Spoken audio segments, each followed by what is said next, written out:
ఢిల్లీలో అమిత్ షాతో సమావేశమయ్యారు అన్నామలై. కొత్త పార్టీ పెట్టబోతున్నారనే ఊహాగానాలతో భేటీకి ప్రాధాన్యత ఏర్పడింది. ఇప్పటికే బీజేపీ చీఫ్ నితిన్ నబీన్ను కలిసిన ఆయన 5 పేజీల రాజీనామా లేఖ ఇచ్చారు. తమిళనాడులో బీజేపీ ఫెయిల్యూర్ అవ్వడానికి కారణాలని వివరించారు.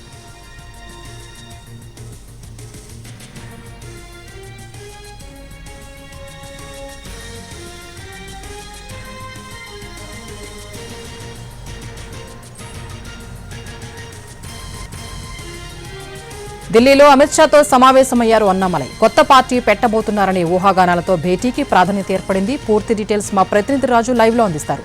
రాజు.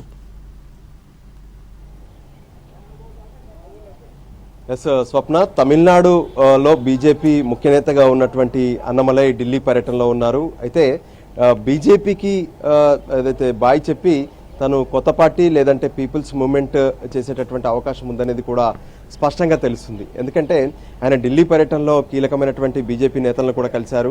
బీజేపీ జాతీయ అధ్యక్షుడు నితిన్ నబీన్ను కలిసి ఆయన రాజీనామా లేఖను కూడా సమర్పించినట్టుగా తెలుస్తుంది. అందులో 5 పేజీలతో ఆ లేఖను ఇచ్చినట్టుగా తెలుస్తుంది. ఓవరాల్గా కూడా తాను ఐపీఎస్ ఆఫీసర్గా ఉండి ఆ తర్వాత బీజేపీ జాతీయవాదానికి ఆకర్షితుడై తమిళనాడులో ముఖ్య నేతగా ఎదిగినటువంటి సందర్భం, ఆ తర్వాత ఈరోజు పార్టీని ఎందుకు వీడాల్సి వస్తుంది, దానికి గల కారణాలేంటి, తమిళనాడులో బీజేపీ ఫెయిల్యూర్ గల కారణాలేంటి, ఇటువంటి అంశాలపైన కీలకంగా ఆయన లేఖలో పేర్కొన్నట్టుగా తెలుస్తుంది. ఇక దానికి తోడు ప్రత్యేకంగా ఏ విధంగానైతే బిఎల్ సంతోష్తో కూడా భేటీ అయ్యారు. మరోవైపు అమిత్ షాతో కూడా అన్నమలై భేటీ అయ్యారు. ఎందుకంటే తనకు అవకాశం ఇచ్చినటువంటి వాళ్ళందరికీ కూడా కృతజ్ఞతలు చెప్తూనే తాను పార్టీ నుంచి ఎందుకు వెళ్లాల్సి వచ్చిందనే విషయాన్ని స్పష్టంగా చెప్తున్నారు. ఎప్పుడైతే తమిళనాడు అసెంబ్లీ ఎన్నికల్లో బీజేపీ పూర్తిగా విఫలమైపోయింది, అంటే ఒకే ఒక్క సీటు గెలుచుకున్నటువంటి పరిస్థితి కనిపించింది. అంతకుముందు తమిళనాడులో పెద్ద ఎత్తున బీజేపీ ఎఫెక్టివ్గా ఉంది, బీజేపీ ఖచ్చితంగా తన మార్కును చూపెట్టబోతుంది, గతంలో ఎన్నడూ లేని విధంగా తమిళనాడులో బీజేపీ రాజకీయం చేయబోతుందని చెప్పి కూడా పెద్ద ఎత్తున చర్చ జరిగింది. అయితే ఎప్పుడైతే అన్నమలై పార్టీకి రాష్ట్ర అధ్యక్షుడిగా వ్యవహరించినటువంటి సందర్భంలో ఇదంతా కూడా జరిగింది.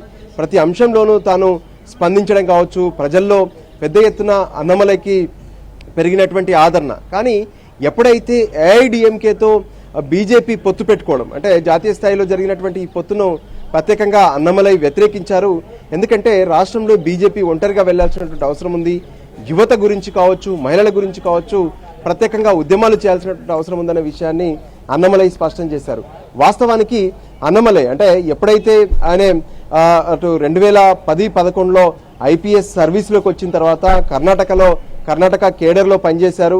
కర్ణాటకలో ఆయన సింగంగా, అంటే బెంగళూరు సింగంగా కూడా ప్రత్యేకంగా ఆయనకు ప్రతిష్ట ఉండేది. కానీ ఆ తర్వాత బీజేపీలోకి చేరిన తొలినాళ్లలోనే మొదట వైస్ ప్రెసిడెంట్, ఆ తర్వాత ఏకంగా రాష్ట్ర అధ్యక్షుడిని బీజేపీ చేసింది. కానీ ఎప్పుడైతే అక్కడ ప్రజల్లోకి వెళ్ళినటువంటి విధానం కావచ్చు, ఎప్పటికప్పుడు స్పందించేటటువంటి దాంతో బీజేపీ పెద్ద ఎత్తున తమిళనాడులో కొంత ఏ విధంగానైతే బలోపేతమైనటువంటి పరిస్థితులు కూడా కనిపించాయి. కానీ ఆ తర్వాత జరిగినటువంటి రాజకీయ నిర్ణయాలు, బీజేపీ ఎప్పుడైతే ఏఐడిఎంకేతో కలిసి వెళ్ళడం, సో అది మొదటి నుంచి కూడా అన్నమలై వ్యతిరేకిస్తూ వచ్చారు. అంటే అక్కడ ఉన్నటువంటి రాజకీయ పరిస్థితులు కావచ్చు, సామాజిక పరిస్థితులు కావచ్చు, వీటన్నిటిని కూడా కొంత స్పష్టంగా చూడాల్సినటువంటి అవసరం ఉంది. ఏఐడిఎంకేతో వెళ్ళొద్దు అంటూ కూడా ఆయన అటు బీజేపీ హైకమాండ్కు స్పష్టంగా చెప్పారు. కానీ ఆయనే ఏదైతే అధ్యక్ష పదవి నుంచి మారాల్సి వచ్చింది. కానీ బీజేపీ హైకమాండ్ మాత్రం అన్నమలై చెప్పినటువంటి విషయాలను పరిగణలోకి తీసుకోలేదు. సో ఇప్పుడు అసెంబ్లీ ఎన్నికల తర్వాత కూడా అన్నమలై ప్రస్తుతం తమిళనాడులో కొంత చిన్న బాధ్యతలు మాత్రమే అప్పగించారు. ఆయన రాజ్యసభకు వస్తారని ప్రచారం జరిగింది. దాంతోపాటు కేంద్రంలో మంత్రి పదవి కూడా ఇస్తారని చెప్పి గతంలో ప్రచారం జరిగింది. సో ఇప్పుడు అవన్నీ కూడా పక్కన పెట్టారు. సో ఈ పరిస్థితుల్లో తనకంటూ ఏ విధంగానైతే ప్రజల కోసం తన ఐపీఎస్ క్యాడర్ను కూడా వదులుకొని వచ్చాను, సో ఈ పరిస్థితుల్లో తమిళనాడు ప్రజల కోసం పనిచేయాల్సినటువంటి అవసరం ఉందని చెప్పి ఆయన ఆవేదన వ్యక్తం చేస్తున్నటువంటి పరిస్థితి ఉంది. సో బీజేపీలో తనకు పూర్తిస్థాయి ప్రాధాన్యత, అదే సమయంలో స్వేచ్ఛ కూడా లభించడం లేదు. అందుకోసమే వీటన్నిటిని వదులుకొని సొంతంగా మొదట ఏ విధంగానైతే ప్రజల కోసం ఉద్యమాలు చేయడం, ఆ తర్వాత మెల్లిమెల్లిగా ఆ పార్టీని కూడా కొత్త పార్టీని పెట్టేటటువంటి ఆలోచనలో అన్నమలై ఉన్నట్టుగా తెలుస్తుంది. అందుకోసమే ఢిల్లీలో ఉన్నటువంటి బీజేపీ కీలక నేతలను కలిసి తన అభిప్రాయాలను చెప్పడమే కాకుండా రిజైన్ లెటర్ కూడా ఇచ్చి తను వెనుదిరిగి వెళ్ళబోతున్నారు. ఈరోజు రాత్రి మళ్ళీ తిరిగి చెన్నైకి వెళ్ళిపోతారు. ఆ తర్వాత తన భవిష్యత్ కార్యాచరణను, అంటే జూన్ 4వ తేదీ అన్నమలై పుట్టినరోజు. సో ఆ సందర్భంగా ఒక కీలక ప్రకటన కూడా అన్నమలై చేయబోతున్నారనేది ఇప్పటికే తెలుస్తుంది. అయితే అన్నమలైని పార్టీ వీడకుండా నిలువరించేందుకు కూడా పెద్ద ఎత్తున ప్రయత్నాలు జరుగుతున్నాయి. ఎందుకంటే ఒక యువ నాయకుడిగా ఆ పార్టీకి సంబంధించినటువంటి ఒక జాతీయ స్థాయిలో కావచ్చు, అటు తమిళనాడులో ప్రత్యేకంగా ఆయన తీసుకొచ్చినటువంటి నిర్ణయాలు, ప్రజల్లో ఉన్నటువంటి ఆదరణ, వీటన్నిటిని కూడా వదులుకోవడానికి సిద్ధంగా లేదు బీజేపీ.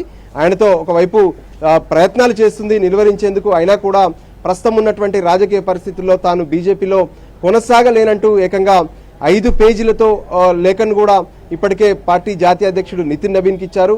సో ఫర్దర్గా అన్నమలై మరి ఏం చేయబోతున్నారు, తన రాజకీయ పార్టీని అనౌన్స్ చేస్తారా జూన్ 4న అంటే ఎల్లుండి, లేదంటే మొదట పీపుల్స్ మూవ్మెంట్లోకి వెళ్తారనేది కూడా వేచి చూడాల్సినటువంటి పరిస్థితి అయితే కనిపిస్తుంది. ఓవరాల్గా ఇప్పుడు తమిళనాడు రాజకీయాలకు సంబంధించి మాత్రం అన్నమలై తీసుకున్నటువంటి నిర్ణయం ఒక ఉత్కంఠ రేపుతున్నటువంటి పరిస్థితి స్పష్టంగా కనిపిస్తుంది.